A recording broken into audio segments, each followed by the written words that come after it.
ابراهیم ابن ادهم رحمت الله علیه ډېر لوی بادشاہ د شپې په پالنګ کې پروت دی او پاس په کوټه یو سړی ګرځي لګیا دی. ابراهیم ابن ادهم ورته وې څوک وې صاحب زه اوخانو والا ما اوخ رانه ورک شوی دی. بادشاہ ورته وې چې او بدبخته دا د بادشاہ محل دی دلته بنی آدم نشي راتلی نو پاس په کوټه اوخ د کم ځای نه راغی. او خانو والا ورته وی چې بادشاہ قبله عالم دلته پاس په کوټه اوخ نشي راتلی. وی نه دلته سړی نشي راتلی. ویل نو که دلته اوخ نشي راتلی او ناممکنه ده نو دام ناممکنه ده چې ته پروت په پالنګ کې او आवाज کې چې زه خدای لټوم. په پالنګونو کې چاته خدای نه ملاویږي. د هارون ابراهیم ابن ادهم په دماغ کې انقلاب راوست. چوفو دا خو رښتیا وي. ټوله شپه یې ویښه تېره کړه. سهار چې دربار ته راغی ناسته وزیران مزیران ورسره ناستي. عمره سړی چې د شپې د اوښانو والا په شکل کې راغلی و.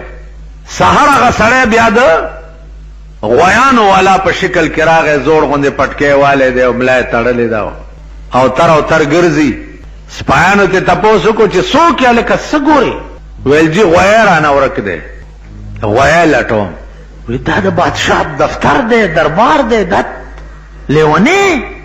ابراهیم ابن ادهم دننه واورېد هغه وی علیه دننه راولی دا څوک دی؟ سپایانو ونیو دننه یې بوتلو چې څه لټې؟ وی جي غوی رانه ورک دی. نو ابراهیم ابن ادهم ورته وی چې دا څه سری دی چې ته پکې غویان لټې؟ دا خو د بادشاہ دربار دی. نو سړی ورته وی چې د سره من غواړم څه خبره کولی شم؟ وی چې ووایه. وی دې دربار کې تا نه وړاندې څوک و؟ وی زما پلارو. وی هغه نه وړاندې څوک و؟ وی زما نیکه و. وی چې اوس څوک دی؟ ویل زه یم. وی تا نه پس به څوک؟ پته نشته که زما زوی و نو شاید چې هغه به. وی تا څنګه ووایي چې دا څه سری خو نه دی چې غویان پکې راځي؟ سری څه ته وایي؟ سره هم دې ته وایي چې زور مسافر ته لاړ شي او نوی ولره. نیکه دې لاړو پلار دې راغی پلار دې لاړو ته رالې ته به هم ته نن سبا کې لاړ شي بل به وله راشي. بادشاه ویو بیړه یې غرق. دربار یې په ځای پرېښو لاړو کور ته. کور کې څه ګوري چې د ده په پالنګ کې د ده وینځه پرته ده چې داسې کتلي دي چې د بادشاه په پالنګ کې او د هغه خدمتګاره پرته ده. اوس د خان په کرسۍ غریب کې ناستې بیا در باندې انشاءالله د خانانو نوابانو راج را روان دی. څه فیصله چې وکړه په دې الیکشن کې مزې به اوسه کوي. بیا به په وینو جاړئ ټوپونه به وهئ. هله دا چلو شو هله ټیپر ګران دي هله غوښه ګرانه ده هله الوګان ګران شو. زه به هم ډېر شکر دې قوم ته به چرې خدای ښه ورځ نه ښایي. د آسماني عذاب انتظار کوئ. څنګه فیصلې چې په ځمکې تکې د هغې مطابق فیصله به په آسمان کې ستا متعلق کی. څنګه فیصلې چې کې د هغې موافق فیصله به په آسمان کې ستا متعلق. تماشې به وکئ د ځان چې ښځې به هم کم خوامنډې وهي لوڼه به هم کم خوامنډې وهي او زامن به هم کم خوامنډې وهي او ته به کم خوامنډې وهي. د ځان تماشې به وکئ. نو عزیزانو عرض دا و چې ابراهیم ابن ادهم د بادشاهي نشه په دماغ کې وه چې وینځه څنګه د بادشاه په پالنګ کې سملاسته. نو لخته یې راواغسته او یو څو لختې یې وواله چې ته زما نوکر یې او ته د بادشاه په پالنګ کې کېناست او سملاستې اوده یې. وینځه چې راپاسېده نو ډېر یې وجړل بیا یې ډېر وخندل. ده د لاس نه ونیوه چې دا وخو دې جړل ځکه چې ما ووهلې. نو دا ودې خندل ولې؟ بادشاه پرېږده بس تا خپل کار وکړو ما خپل وکړو څه تپوسونه کوې؟ ویل نه پرېږدم دې نه. ودې جړل ولې؟ ویلو مې جړل ځکه چې تا ووهلم نو ما وجړل. او ویل دا ودې خندل ولې؟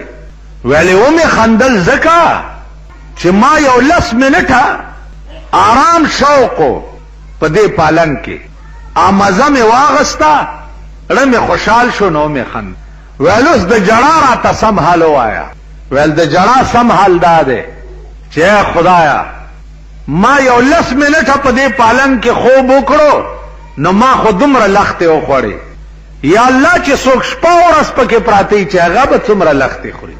د پالنګونو او د کرسو مزې د دې د لختو انجام بم ګوري چې دوی به لختې څومره خوري. او بیا نا اهل خلق بی دینه د دین نه باغیان خلق چې د چا په برکت کورسو ته رسیدلی دي د دغه خلقو انجام بم وګورئ چې د دوی انجام به نن قوم ته وګوره دا چاته نه دي کتلی چې دا سړی منځګزار دی دیندار دی نیک ښه سړی دی دې ته نه دي کتلی خو بس یو هڼ هڼ جوړ دی نو هغه هڼ هڼ تماشې به تاسو وکئ او زیات هڼ هڼ چې دی د غریبانو جوړ کړی انشاءالله نه به مریړې پولس پرېږدي نه به چابړي پرېږدي نه به دکانونه پرېږدي او نه به تېنه ښه ورځ کولی شي تاسو به د ځان تماشې دا غریبانو چرته د سوټای زوی دی دا غریب دی ټول کنجرتوب دی غریبانو جوړ بیا به رامنډې وهي چې اله ریړله نه پولسونه زه به هم ډېر شم سمی نیولي که اله رور مې پولس نیولی زه به هم اله ښځه مې پولس بوتله زه به هم ډېرې ښه کړي